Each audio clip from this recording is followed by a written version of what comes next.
ಮುಂದಿನ ತಿಂಗಳು 12 ಅಲ್ಲ 11 ಅಂದ್ರು. ಡೆವಿಲ್ ಅಂತ ನಕ್ಕಿದ್ದಾರೆ. ತುಂಬ ಚೆನ್ನಾಗಿದೆ ನಗು. ನನಗೆ ತುಂಬ ಹಿಡಿಸಿದ್ದೆ ದರ್ಶನ್ ಅವ್ರು ನಗೋದ್ರಲ್ಲಿ. ಆಮೇಲೆ ಒಂದು 2 ಡೈಲಾಗ್ ಹೇಳ್ಬಿಟ್ಟು ಶೂಟ್ ಮಾಡುವಂಥ ಒಂದು ಸನ್ನಿವೇಶ ನಾನು ಮರೆಯೋಕ್ಕಾಗಲ್ಲ. ಎಲ್ಲದಕ್ಕಿಂತ ಜಾಸ್ತಿ ದರ್ಶನ್ ಅವ್ರನ್ನ ನಾನು ಅಂತರಾಳದಲ್ಲಿ ಇಷ್ಟಪಟ್ಟವನು. ಯಾಕಂದರೆ ನನ್ನ ಆರೋಗ್ಯ ಸರಿ ಇಲ್ದಿದ್ದಾಗ ನನಗೆ ಫೋನ್ ಮಾಡಿ ನನಗೆ ಅವರು 3 ದಿವಸ ಒಂದು ವಾರದ ನಂತರ ಅವರು ಈ ಘಟನೆನಾಗೆ ಒಂದು ದುರ್ಘಟನೆ, ಅದೊಂದು ಕೆಟ್ಟ ಘಟನೆ ನಡೆದೋಗುತ್ತೆ. ಯಾಕೆ ಮುಂಚೆ ನನಗೆ ಫೋನ್ ಮಾಡಿ ನನಗೆ ಮೈ ಸರಿ ಇಲ್ಲ ಅನ್ನುವಂಥದ್ದು ನನ್ನ ವಾಯ್ಸಲ್ಲೇ ಕಂಡುಹಿಡಿದ ದರ್ಶನ್ ಅವರು. ನಾನು ಎಂದೂ ಮರೆಯೋಕ್ಕಾಗಲ್ಲ. ಒಡೆ ಹುಟ್ಟಿದ ಅಣ್ಣ ತಮ್ಮಂದ್ರೆ ಆಗಲಿ ಅಥವಾ ಇನ್ನೊಬ್ಬರೇ ಆಗಲಿ ಮತ್ತೊಬ್ಬರೇ ಆಗಲಿ ಖಂಡಿತ ಅಷ್ಟು ಗುರ್ಸೋಕ್ಕಾಗಲ್ಲ.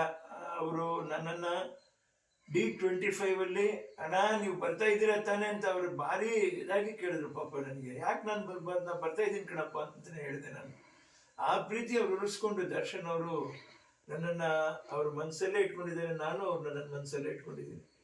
ನನ್ನ ತಾಯಿಯವರು ಕೂಡ ಇವತ್ತಿಗೂ ಹೇಳ್ತಾ ಇದ್ದೀನಿ, ಎಂದೂ ದರ್ಶನ ನೀನು ಕೈ ಬಿಡಬಾರ್ದು ಅಂತಂದ್ರೆ. ದರ್ಶನ ನಾನು ಕೈ ಬಿಡೋದು, ನಾನು ಇಟ್ಕೊಳ್ಳೋದಕ್ಕಿಂತ ಜಾಸ್ತಿ ದರ್ಶನ್ ಅವರ ಅಭಿಮಾನಿಗಳು ಅವ್ರನ್ನ ಯಾವತ್ತೂ ಕೈ ಬಿಟ್ಟಿಲ್ಲ. ನಿಜವಾಗ್ಲೂ ನನಗೆ ದ್ವಾರಕೀಶ್ ಅವರು ನೀವೇ ನನ್ನ ತಾಯಿ ತಂದೆ ಎಂದು ಬಂದೆ ಇಲ್ಲಿಗೆ ಅಂತ ಹೇಳ್ಬಿಟ್ಟು ಹಾಡು ಬರೆದ್ರು.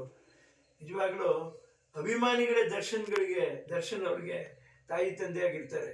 ಅವರು ಯಾವತ್ತೂ ದರ್ಶನ್ ಅವ್ರನ್ನ ಕೈ ಬಿಡಲ್ಲ. ಅದು ನನಗೆ ಚೆನ್ನಾಗಿ ಗೊತ್ತು. ನಾನು ಹೇಳಿ ದರ್ಶನ್ ಅವ್ರಿಗೆ ಒಂದು ಪ್ರಮೋಷನ್ ಕೊಡಬೇಕು ಅನ್ನುವಂಥ ವ್ಯಕ್ತಿತ್ವವನ್ನು ಯಾವುದು ನನ್ನ ಹತ್ರ ಇದೆಯೋ ಅದು ನನಗೆ ಗೊತ್ತಿಲ್ಲ. ಆದರೆ ದರ್ಶನ್ ಅವ್ರಿಗೆ ಪ್ರಮೋಷನ್ ಕೊಡದಿರೇ ಜನ ಅವ್ರಿಗೆ ಪ್ರಮೋಷನ್ ಕೊಟ್ಟು ಜನನೇ ಅವ್ರನ್ನ ಈ ಚಿತ್ರನ ಅಪಾರವಾದ ಅಭೂತಪೂರ್ವವಾದ ಒಂದು ಯಶಸ್ಸನ್ನ ಗಳಿಸಿ ಇಡೀ ಕರ್ನಾಟಕ ಅಲ್ಲ, ಇಡೀ ಭಾರತ ದೇಶ ಅಲ್ಲ, ಇಡೀ ವಿಶ್ವನೇ ತಲೆ ಎತ್ತಿ ವಾಪಸ್ ತಿರುಗಿ ನೋಡಬೇಕು. ಒಬ್ಬ ಮನುಷ್ಯನಿಗೆ ಇಂಥ ಒಂದು ಅಭಿಮಾನಿಗಳ ಒಂದು ಸಮೂಹನೇ ಇದೆಯಾ ಅಂತ ಆಶ್ಚರ್ಯ ಪಡಬೇಕು. ಆ ಥರ ನಡೆಸಲಿ ಅಂತ ನಾನು ನನ್ನ ತಾಯಿಯವ್ರ ಹತ್ರ, ಭುವನೇಶ್ವರಿ ತಾಯಿ ಹತ್ರ, ದರ್ಶನ್ ಅವ್ರಿಗೆ ಜನ್ಮ ಕೊಟ್ಟ ತಾಯಿಯವರು, ಅವ್ರ ತಂದೆಯವರು ತೂಗುದೀಪ್ ಶ್ರೀನಿವಾಸರವರು, ಅವರ ಆಶೀರ್ವಾದ ಈ ಚಿತ್ರಕ್ಕೆ ಸದಾಕಾಲ ಇರಲಿ ಅಂತ ಅವ್ರ ಕುಟುಂಬ ವರ್ಗದವರು ಸಂತೋಷ ಪಡಲಿ ಅಂತ ಹೇಳ್ಬಿಟ್ಟು ಹೇಳ್ತಾ ಇದ್ದೀನಿ. ಎಲ್ಲದಕ್ಕಿಂತ ಹೆಚ್ಚಾಗಿ ಅಭಿಮಾನಿಗಳಿಗೆ ಸಂತೋಷ ಸಿಗಲಿ. ನೊಂದು ಹೊರಗಡೆ ಇರಬೇಕಾಗಿತ್ತು ನಮ್ಮ ದರ್ಶನ್ ಅವರು. ನೊಂದು ಪಾಪ ಕಾರಾಗೃಹದಲ್ಲಿದ್ದಾರೆ. ತುಂಬ ನೋವಾಗುತ್ತೆ ಮನಸ್ಸಿಗೆ. ದರ್ಶನ್ ನಮ್ಮ ಜೊತೆ ಇಲ್ವಲ್ಲ, ವಿಚಾರ